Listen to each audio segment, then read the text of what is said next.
narrative. Now, let's be real clear. I don't necessarily think they know what's going on yet. There's a lot of weird shit going on with this. I know. This guy, first of all, how did he get to the roof? How come nobody was looking? How come nobody was like, there's a direct line of sight between where he's sitting and those roofs? You guys didn't check? You don't have a drone? Like, that's insane. This is not going anywhere. It's just not. So, things just got real between Joe Rogan and Erika Kirk. What started as another long Joe Rogan Experience episode turned into a digital firestorm that nobody saw coming. It wasn't just gossip, it became a cultural moment. Rogan threw one of his infamous half-sarcastic, half-serious comments, and the internet exploded overnight. It all began when Joe Rogan started talking about power, politics, and control, his usual terrain. But this time, the tone changed. Out of nowhere, he dropped a line that made people sit up straight. I don't think Erika Kirk is completely innocent. He didn't name names at first, but the implication was crystal clear. The clip spread like wildfire, and within hours, the internet had declared war. At first, people weren't even sure what he meant. Was he talking about the tragedy surrounding Charlie Kirk's death? Was it a cryptic comment about turning? A lot. If I wish I was a cop, I'd sit in a room like, this story is horseshit. Like, none of these things make any sense. Point USA? Or was Rogan just being Rogan, poking at controversy to see what would happen next? Whatever his intent, that one sentence split the internet in two. Rogan didn't yell or rant. He just gave. Now, apparently, the narrative is that this is his grandfather's rifle from World War I and doesn't have a serial code. Okay. Interesting. Okay. Why? Wait. Gave that trademark calm smirk and leaned back in his chair, letting the silence do the talking. That's his move. He doesn't accuse, he suggests. He plants the seed, then lets his audience grow it into a jungle. By the next morning, TikTok editors were already zooming in on Rogan's expression like it was a secret code. Slow motion edits, ominous background music, captions. If you want people to lose all faith that anyone is going to solve anything, you add a bunch of, if you're going to kill a guy, you add a bunch of other wacky shit that doesn't make any sense and you spam it out there at the same time. That read, he knows something. The internet turned his 5-second pause into a full-blown investigation. Reddit threads popped up like wildfire. What did Rogan mean about Erika Kirk? Was he exposing something bigger? Fans combed through Erika's old interviews, slowed down funeral clips, and analyzed her tone at charity events. One viral thread even claimed her grief looked rehearsed. It didn't stop there. YouTube creators jumped on the trend, posting thumbnails of Rogan's face next to Erika's tearful speeches with titles like "The Truth Behind the Kirk Tragedy" or "Joe Rogan Exposes the Cover-Up." It was chaos, but the profitable kind of chaos. What made it worse was how Rogan delivered it. He framed his comment inside a discussion about manipulation and media lies. He said something like, "If you want people to lose all faith in anyone solving anything, you flood the world with nonsense, contradictions, and confusion." Then came the jab. I don't think Erika Kirk is completely innocent. That pause afterward was everything. No explanation, no follow-up. Just silence. Long enough to let his audience fill in the blanks. That's when everything flipped for Erika. The same internet that had once called her inspiring suddenly decided she was acting. Every tear she'd shed became evidence. Every pause became a clue. Commenters claimed she was media trained to cry. That her calmness during interviews was too perfect. You couldn't scroll for 2 minutes without seeing a slowed-down clip of Erika at her husband's memorial. Captions like, "She blinked right after the word forgiveness." What does that mean? Flooded social media. It wasn't grief anymore. It was entertainment.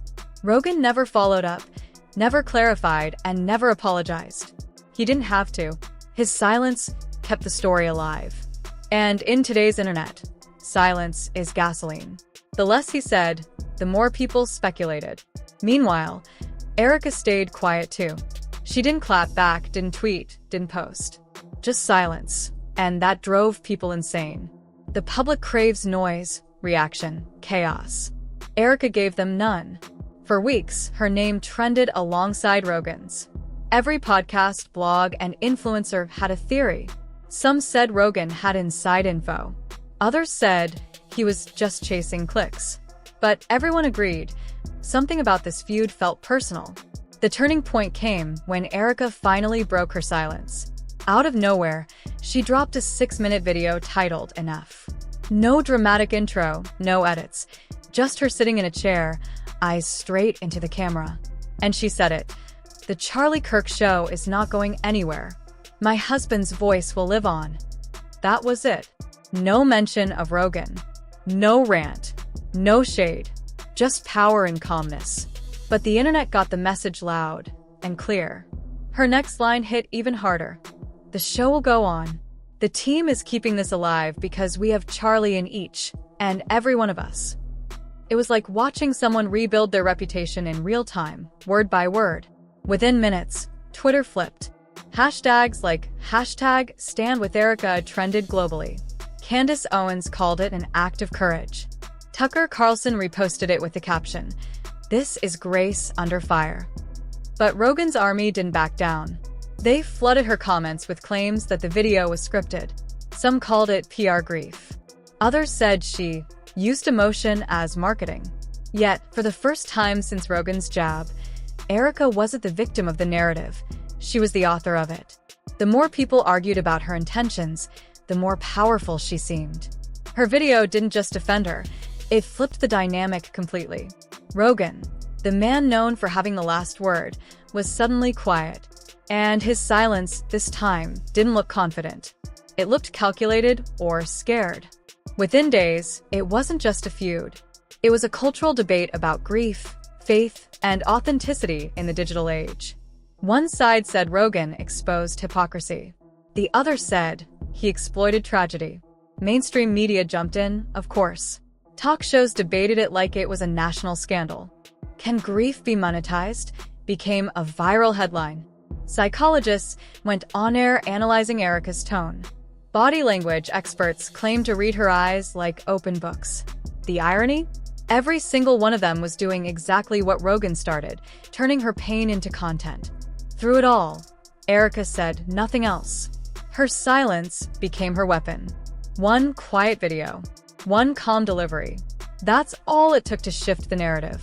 Behind the scenes, sources said Rogan wasn't expecting backlash that big. His team refused to comment. His next few podcast episodes were carefully edited, fewer jokes, fewer tangents. It was subtle, but you could feel the shift. Erika Kirk didn't just defend herself. She dismantled an entire ecosystem that thrives on outrage. By saying less, she made everyone else talk more. And that's where this story leaves off for now. A single sentence turned into a movement. A podcast moment became a moral question. And two of the loudest names in media taught the world one brutal truth. Sometimes, the quietest response is the one that echoes the longest. When Erika Kirk finally broke her silence, the internet didn't just listen, it froze. Her 6-minute video, titled Enough, felt like a sermon wrapped in steel. She didn't rant, she didn't name names, and she definitely didn't beg for sympathy. She just looked straight into the camera and spoke with the kind of quiet power that makes noise irrelevant. "The show will go on," she said. "Charlie's voice will live on through us." And just like that, she shifted the entire energy online. The same people who'd spent weeks tearing her apart suddenly started defending her. Hashtags like #StandWithErika and #GraceUnderFire trended across X and Instagram. Candace Owens called her speech a masterclass in dignity. Tucker Carlson reposted it, calling it proof that faith still wins. But not everyone was convinced. Rogan's followers doubled down, insisting her composure was too perfect, that her tears were PR produced. It didn't matter, though. Erika had done what no one expected. She had flipped the script without raising her voice. Overnight, news outlets switched gears. The same anchors who'd questioned her grief were now talking about the resilience of the modern widow. Talk shows brought on psychologists and grief experts to debate whether public mourning was ever truly private. Everyone wanted a piece of her story. It was a circus, and every clown wanted a front row seat. Meanwhile, Rogan stayed silent. No apology. No clarification. No reaction at all. For a man known for saying whatever came to his mind, his quiet felt louder than any statement. But that silence wasn't strength, it was confusion. His fan base started arguing among themselves. Some defended him, others accused him of bullying a grieving woman. The empire he built on being the voice of truth suddenly looked shaky. Erika, on the other hand, didn't post anything else for days. No tweets, no interviews, just one pinned message on her X account. God is our refuge and strength, a very present help in trouble. It was short, biblical, and devastatingly effective. That single verse got more engagement than Rogan's last 3 podcasts combined. Her silence became her weapon. Commentators called it strategic stillness. She wasn't hiding. She was starving the fire. By refusing to play the outrage game, Erika made Rogan look like the aggressor, the man punching down while she stood firm in grace. Every time he stayed quiet, she grew louder. Every time someone dragged her name, she responded with calm or not at all. It was the kind of restraint no PR team could teach. Only pain and purpose could.